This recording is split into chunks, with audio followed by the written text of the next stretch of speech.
Good afternoon, everyone.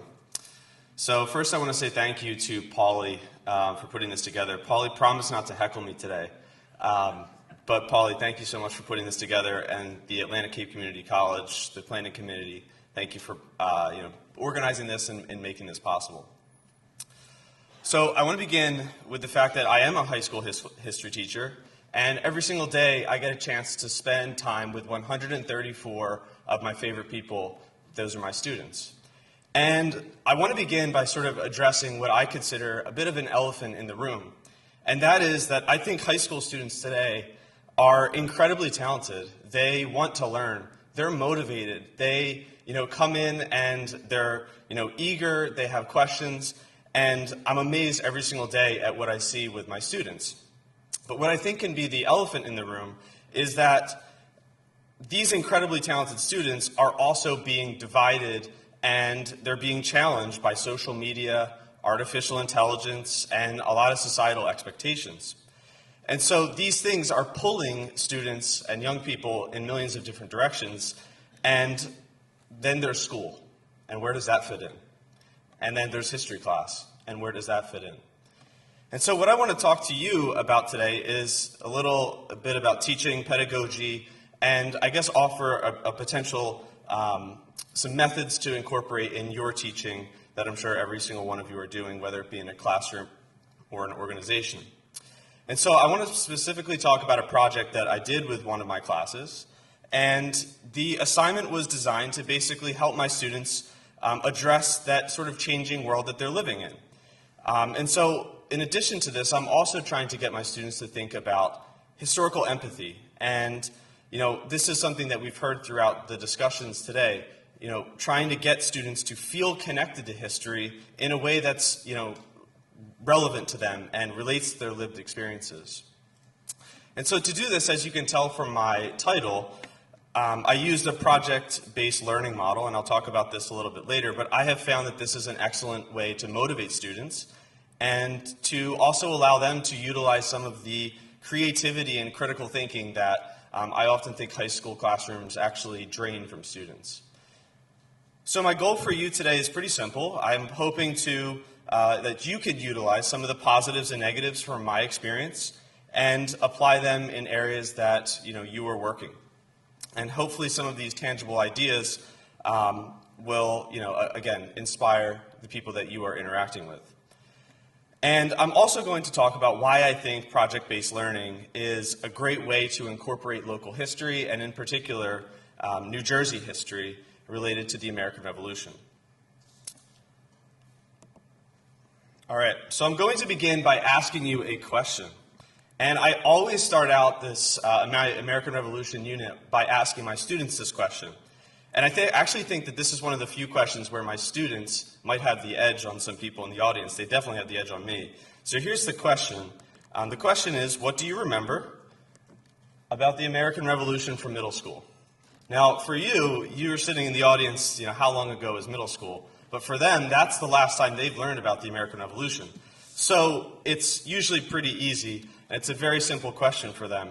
And it gets students to think, and typically what I do is I'll write down different terms and things that they'll remember. So they know the core stories, right? The Boston Massacre.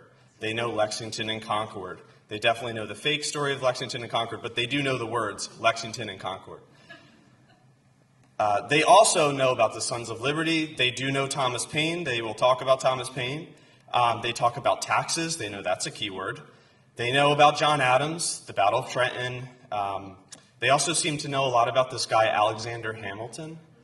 Maybe some of you have heard of him. Inevitably, someone starts to sing or rap in my classroom.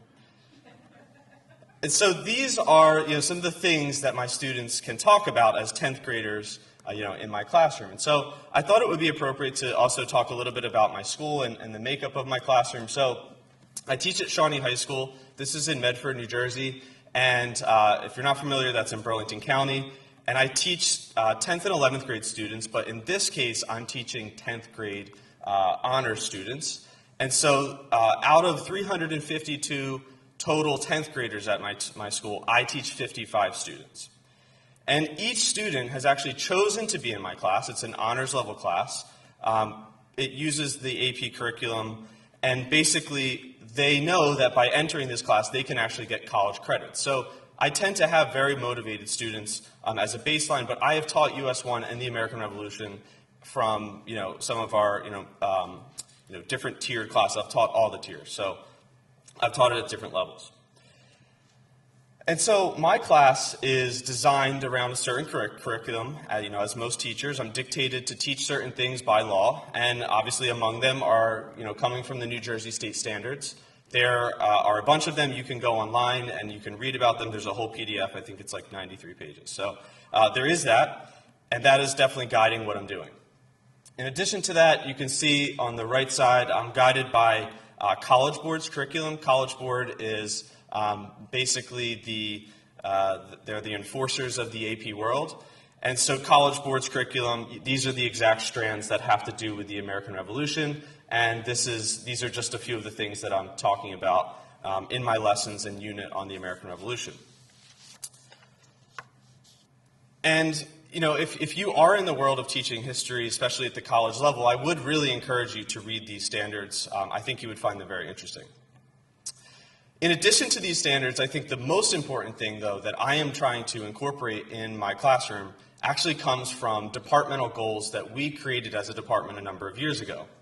And these goals include working collaboratively with partners, analyzing events from different perspectives, and being able to articulate and defend historical opinions. So these things, collaboration, analysis, and argumentation, are really important in a history classroom, and that's something that I'm constantly thinking of when I'm thinking about curriculum and how I'm going to work my students through a unit.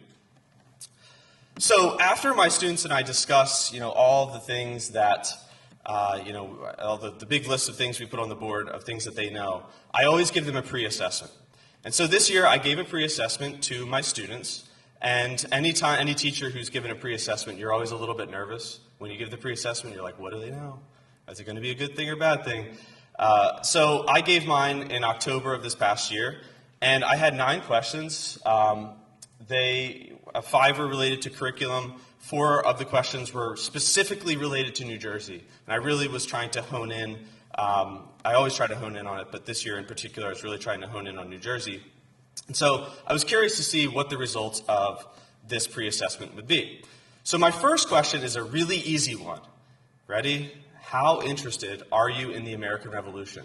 And then I hold my breath and I see what my class thinks of the American Revolution. So the results of this first question were I had 3 students who were very interested. I had 32 who were interested. I had 15 who were somewhat interested. And then I had 1 who was just not interested. And there's always the one. But I appreciate the honesty, buddy. Appreciate that. And so through these questions, I'm realizing that a couple of things from looking at the content questions. So the content questions were interesting to me. So one of the things I realized is that they were pretty good at actually answering the correct question on anything related to broader historical American Revolution themes. So they could definitely answer a multiple choice question on the American Revolution. But that's not to say that they knew about the American Revolution. They were just good at multiple choice questions. They just could really answer them well. But questions related to New Jersey somewhat, I guess you could say, scared me a little bit. So curriculum, got it. New Jersey's role, not so much. And so here, I'll give you an example. I asked my students, what role did New Jersey play in the American Revolution? And a majority of my students could not actually identify that New Jersey played a major role in the American Revolution. This is just in my class, but they could not actually identify that. They also could not identify that New Jersey had the nickname Crossroads of the American Revolution. And instead, they actually opted for answers such as only a few battles occurred here, or worse, I had a bunch of students who actually said that New Jersey was the location of the Battle of Yorktown, which ended the war in Now, by this point in my career, the responses actually didn't totally surprise me. I think high school students get really good at being able to just list off key events and facts. But how often do these students actually think about the things that we want them to be thinking about when it comes to the American Revolution. I'm talking things like, what does it mean to be a loyalist or a patriot, right? What does it mean to actually fight in the war, right? What does it mean to live through the war? We heard some great presentations on really critical things that we want these students and people to be thinking about, but how often do they actually do it? And the answer is not a ton. And so I find that often students really struggle with connecting different events, right? We talk about causation, or even how events in the American Revolution might compare to, say, events prior to or events later. And that's continuity and change over time. Like, how do these students really think about these things? And so, to me, as a lover of history, as all of us are lovers of history, that's where the problem lies. To me, it's a lack of historical thinking skills, and that's where my job becomes important. I'm the one that has to teach these historical thinking skills, and in particular, I have to try to get them to have some historical empathy. And sometimes I'm successful, and sometimes I'm not, I'll be honest with you. And so that's the hurdle that I feel like I face. It's getting students out of the increasingly digitized, artificial, polarized world that I think they come from, and then I try to get them and bring them into the world of history, which I think can address a lot of those same issues in a really cool way. So that's something that I try to teach over the school year. And so to me, the answer really lies in trying to emphasize and incorporate local history. Local history, to me, is the answer to getting these students to actually really care about what they're learning. And so I created a project this past year, and it was in honor of the 250th. And the project basically says, in a nutshell, you have been hired by the National Park Service to create a historical marker. And that historical marker will educate the public about a particular event, demonstrating the ways New Jersey played a central role in the American Revolution. So I had students pick from a bunch of different topics. I had 22 topics. I could probably have more. Hopefully some of you, you've actually inspired me to add more, but we could, many of you could probably email me ideas. And some of these topics include things like the Battle of Turtle Gut Inlet, or the Batstow Iron Works, or Patience Level Right. There's tons of different topics that they can choose from. Most of them are related to South Jersey. And so these students pick these topics, and then we go forth into the project. And so this is an example of what we call project-based learning in the world of education. PBL is the terminology that we would use. And in a nutshell, project-based learning basically allows students to be creative, explore history in a very non-linear way, and it gets students out of this sort of like typical traditional didactic, teacher in the front, students sit there and take notes, and it gets them into sort of the world of what we're trying to have them explore and some of the complexity of it. And so I also think PBL incorporates those departmental goals that I talked about earlier, getting these students to think from multiple perspectives, getting students to collaborate, and also really trying to get students to learn how to build arguments and use evidence. Those are really important things that we need students to be able to do. And so in doing this, I have found that project-based learning is one of the best ways that I can get to motivate the students. And I've learned pretty early on that students don't really want to listen to me drone on and on until it's a scene like Ferris Bueller's Day Off. They want to do, and students want to do. That's something that, they really want it to be engaged. So don't get me wrong, this whole process does have its pitfalls. Creating historic markers and using project-based learning as a model for teaching, there are issues like unmotivated students. Sometimes it's hard to just reach some students. There's also this little thing that some of you may have heard of. It's called ChatGPT. And that's a really amazing tool, but it's also has its pitfalls. And so I'm not going to pretend that I have a secret recipe to offer you for how to avoid these things. But what I have found is that if you do some certain things, you can actually get students really engaged in the project. So, being very clear with your guidelines, making sure you always have them write a works cited page, and then giving them time in class to actually work on it and talk to me as a teacher is really important at getting them to avoid, using ChatGPT, which would do the whole project for them in probably 3 seconds. So that's a big part of it. Another kind of, I guess, piece of advice that I can offer you as a teacher on the subject of AI is to try to lean into AI a little bit. And so what I mean by that is I actually encourage them to use Canva. I'm sure many of you have used Canva before, and that's what they create their historic markers on.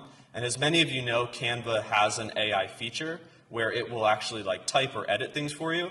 And so what I basically do is at the very end of the project, I have the students work with Canva. And what I have found is that by the end of the project, they've spent 2 whole days where I'm like hounding them to make sure they do the project the right way, that by the end of the project, they're like, well, I've done the whole thing anyway, so I'm not even going to use AI. So it's kind of a smart way to get them to kind of put that off to the side. And so overall, I have found that students are actually really astounded to do this kind of research. My class this year, they had, I think, a very good experience, and I think they learned a lot. Specifically, I can remember conversations where a lot of my students said, Mr. Baer, I can't find any of this information on a website. And I said, yeah, that's because there's a thing called books. And you have to crack a book sometimes to get your answer. At which point they say, well, we don't really have many of these books in the library. And then I show them that most books are online anyway, and that you just have to know how to get into them. So there's been some really cool aha moments where they're doing research in books for the first time, which I know is kind of astounding to you, or maybe not the first time, but definitely the first time in high school. And so it is a challenging process to go through. It's not always linear. Sometimes there's more questions than answers. And that's the beauty of any academic project, raising more questions. That's what makes, in my opinion, teaching very exciting. So basically, after they've completed their historical markers, I have my students come into class and present. Here are some pictures of their presentation. In the meantime, before I get to the presentation part, we've been learning, so I give the project at the beginning of the unit, we talk through for 2 days, or they work, for 2 days, and then we talk through after that for a few lessons on different core themes related to the revolution. So they're learning about the revolution as they're actively researching their project. So I think one informs the other, and the skills that we work on in class also help them in writing and doing their project. So I think that's really important as a teaching tool. To have your lessons inform the larger project that you're trying to get them to work on. So yes, as you can see, they are presenting. Here I have a couple of pictures. Here's another picture. And when they do their presentations, they come to class with hard copies of their historic marker, and they present them in small groups of 10 to 12. And these, as I said, are 10th grade students, and for some of these kids, it's actually one of the first times they've given an extended presentation and actually spoken to their peers in this sort of way. And so there's a lot of nerves. There can definitely be nerves for some of these students as they come in to present on this day. And so I like the small group model. I would recommend allowing students to present in what I would say a less imposing sort of environment where they have only 8 or 9 other people around them. So I think that's a really helpful tool to get them over the presentation hump. That first time. It's early in the year at this point. So the students present their markers, and I listen in on their different presentations. And yeah, I think I have one more. There's Parker and Drew, Trevor, great kids. So they're presenting their markers. All right. Now the final product I thought was generally positive this year. Majority of my students met or exceeded my expectations. And I think a lot of my students had fun going through the process of creating their own historic markers. A few groups actually went to historic sites, and they went to the historic sites that they covered in their markers. They took photos there. I had, these 2 girls came up to me like, it was so awesome to go to Cedar Bridge Tavern. Like, it was such a blast. And that just made, yeah, there we go. It was such a really exciting thing for these girls to discover, oh, this is a place I can go to. This is really cool for them. And it was really a breath of fresh air because I have taught the American Revolution where I haven't done a project like this, and sometimes it can be a slog.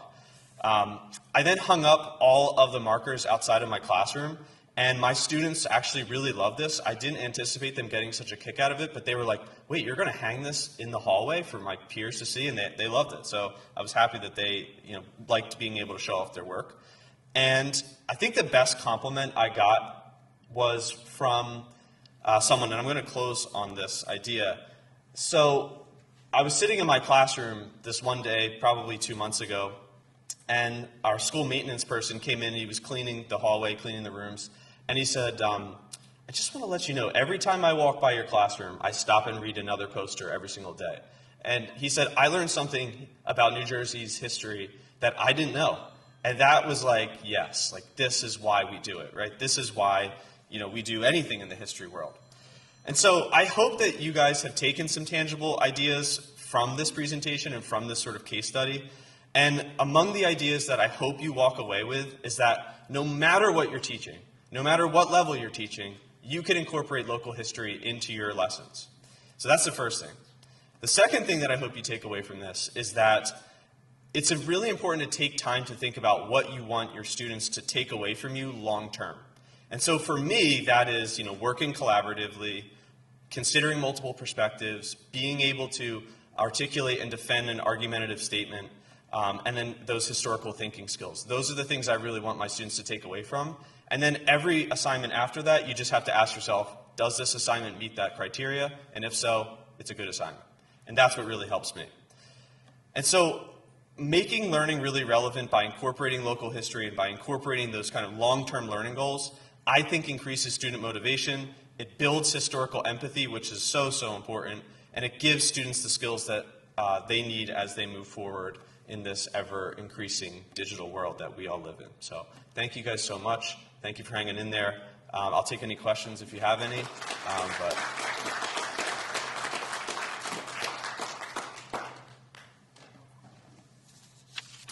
I said no heckling, Polly. My question is more so, is there anything you want to do with the posters now that the semester and the school year is over? That's a good question. So it's not, I wish I could say, Polly, that I had thought about that before I did the assignment, but as you know, I'm sure, and most teachers know, sometimes when you do a project for the first time, you realize where you can improve it in the future. And so I think next year, one of the things I would love to do, and maybe there's some people in the room who would be interested in this, but I would love to partner with potentially an organization to be able to send some of these posters out to the places that, maybe there's an organization associated with that place. So, and maybe that's a partnership that we can work on. I also think next year I would like to incorporate a design phase where I actually have them peer edit each other's, or criticize each other's and praise each other's markers, and maybe offer ways that they could improve it. So yeah, good question. Thank you. Yes. I'd just like to follow up to that. Sure. I would like to really, really encourage you to do that. I personally have been involved in doing research for and actually implementation to place 2 historical markers related to the Revolutionary War in Monmouth County, and especially since you mentioned how your students are using citations, right? So, assuming that what they have in their posters is, factual. Sometimes that's hard. That's a good assumption. To keep it factual, yeah. Sometimes it's hard to keep it factual, but, and particularly,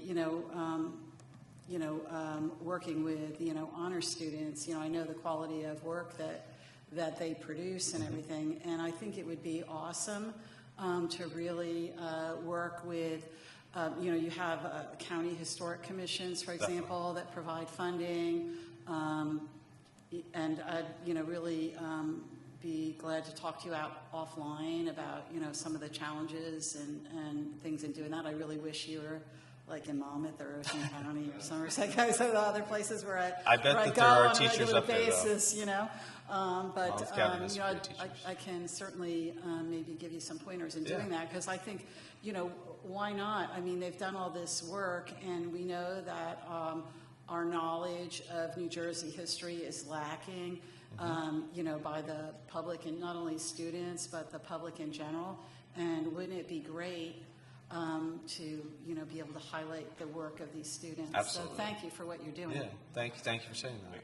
Yeah, I do work with some awesome students, so thank you for that. And I would encourage you, reach out to some of those Monmouth County schools. I bet there's some great teachers up there who would want to partner with that. So it doesn't matter which side. Yes. I'm a Monmouth County teacher, actually. There we go. Perfect. And there is a great organization. I was wondering if you knew about National History Day. Yes, I do. I was going to say, because that's a step that I have taken with my students and my colleagues, and it's definitely somewhere that I would advocate for any teacher to be involved in. I co-coordinate it at Monmouth University for regional, and it's just something that the kids every year astonish me. So I don't know if you heard. Yeah, no, I definitely would like to learn more about that. As I'm sure you understand, sometimes it's like just a matter of how many hours do you have in the day. And that was one, I do love the idea, so that would be something that I'll look more into. Thank you for saying that. Yeah, yes.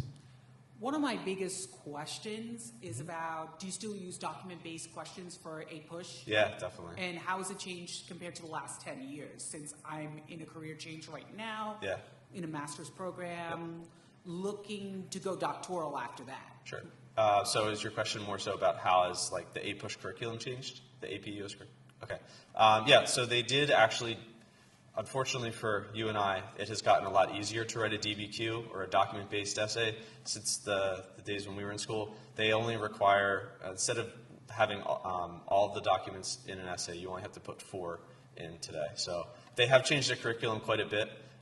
They've also, I think, changed the style questions that the multiple choice tests are. So there's a number of different things that they've changed, but I think it's for the better. I've had some really great conversations with the students on how to analyze documents and how to write the document-based question. And yeah, I think the change was for the better. Instead of just rote memorization, it's now about document analysis, which I think is great. So. Do you think it's the same as a historiographic paper, or is that something else? It's definitely different, yeah. And we could talk more if you're interested in that. Yeah, we can talk more on that. Yep. Hey, Zachary, I used to work for the New Jersey legislature, and I'm wondering if you would bring your students to your county commissioners and also invite your congressional person and the district staff. And you can do that even with these folks who I think are seniors now. What are they now, juniors? 10th grade. Oh, okay. 10th grade, yeah. Yeah. Oh, 10th. Well, I meant you did it last year? Or no, they're actively 10th Oh, graders, so you can reach out. So even though the term's over, for January, no later than January, but maybe in September or October, you can actually reach out and have them meet and take photos. Because I know, because I'm meeting with my congressman on Tuesday, so I know that they have district office meetings. And it would be brilliant, because not only you look like a great guy to your school district, but those kids will carry that in their college applications. Yeah, so absolutely. I just think you're amazing. I really Thank you. enjoyed what you said, and it's very energizing what you and your students are doing as partners. Thank you. So, Thank you. I work with a great department of people, too. Yeah. Yeah, last one. Okay, Yep. so you already mentioned so many hours in the day, and last question. Yeah. So can you talk about 2 things quickly, I guess? The labor that you did that went into making this, and if you're going to do an entire curriculum, what work does that take? And can you talk about assessment, how you assess this on the one hand, and then how do you balance that with maybe more traditional forms of assessment to make sure they understand, for example, the content of the American Revolution as a unit? Yeah, good question. So in terms of building a unit, it does take obviously time to lesson plan, as all the teachers in the room know. It takes a lot of hours to put together these things, but I'm really fortunate to work in a great department. I also have really, I think, awesome friends. I was able to work with Paul Shop at Stockton University, and he assisted me on coming up with a list of the topics that we used, and Medford Historical Society is also helpful. So I do work with people that help make the labor a little bit easier. And then in terms of assessment, so obviously we have a rubric. I grade the assignment, I grade the presentation, and then they do take a traditional multiple choice test on the American Revolution, and then I also have an essay that they write on the American Revolution and the causes of the American Revolution. That's what their essay is on. Just don't tell them that the next year's class, don't tell them what it's on, because then they'll have the answer. Yeah. All right, thank you.